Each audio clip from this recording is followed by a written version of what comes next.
আজকে আপনাদের ২ ধরনের কেস দেখাবো। প্রথমটা হচ্ছে স্পাইজেনের এয়ারপড কেস, যেটা একটু প্রিমিয়াম এবং দামটাও একটু ভালো। আর আরেকটা হচ্ছে বেসিক এয়ারপড কেস, যেগুলা বাজারে খুবই পাওয়া যায় সহজেই, আর মোটামুটি দাম কম্পারেটিভলি স্পাইজেন থেকে কম। তো আজকের ভিডিওটা আমাদেরকে স্পন্সরড করেছেন গেট ট্রেন্ডি, যেটা অনলাইন শপ, যেটাতে আপনারা চাইলে অনলাইনে অর্ডার দিয়ে কিনতে পারবেন। নোয়াখালীর মধ্যে হলে ৫০ টাকা, আর নোয়াখালীর বাইরে হলে ১০০ টাকা। এবং এটা লিঙ্ক আপনাদের আমি ডিসক্রিপশন বক্সে দিয়ে দিব। তো আমরা স্পাইজেনের যেটা ওইটা এবং যে বেসিক কেস দুইটার একসাথেই আনবক্সিং করি। প্রথমে স্পাইজেন দিয়ে শুরু করি। দেখুন, স্পাইজেনের এয়ারপড বেসিকলি আপনার আমার হাতে যেটা রয়েছে সেটা হচ্ছে এয়ারপড প্রো 2 এর জন্য।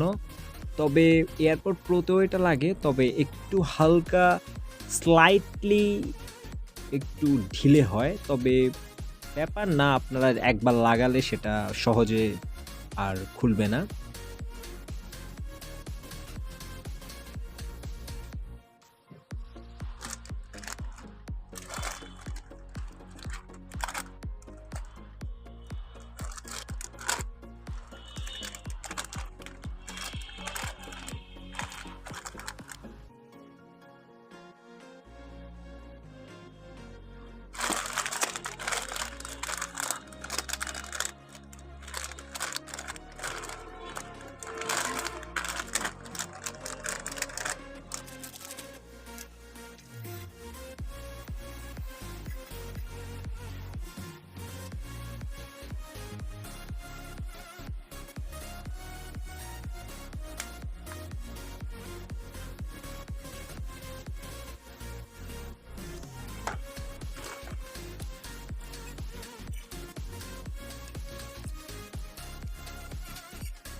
এই কেসটা এক কথায় দারুণ।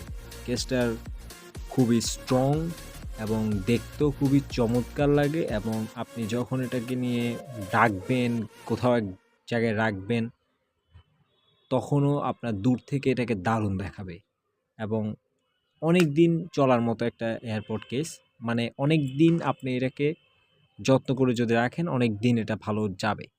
কিন্তু অপরপক্ষে যদি বেসিক এয়ারপড কেসগুলো চিন্তা করেন, সেগুলো কিন্তু এত ভালো না। সেগুলো খুবই নরম হয় এবং এগুলা খুব একটা ভালো না। তবে আপনি যদি মানে ভালো একটা যদি আপনি ভালো দামে যদি এয়ারপড না কিনেন, আ সেক্ষেত্রে আপনি ওই কেসগুলা ব্যবহার করতে পারবেন। তবে যদি আপনি ২-৩ হাজার টাকা দামের এয়ারপড কিনেন, আ তাহলে আই থিংক আপনার স্পাইজেনটা আপনার জন্য ম্যান্ডেটরি, কারণ এটা খুবই প্রিমিয়াম এবং কম্পারেটিভলি কম দামে আপনারা চাইলে গেট ট্রেন্ডি থেকে নিতে পারেন। Thank you.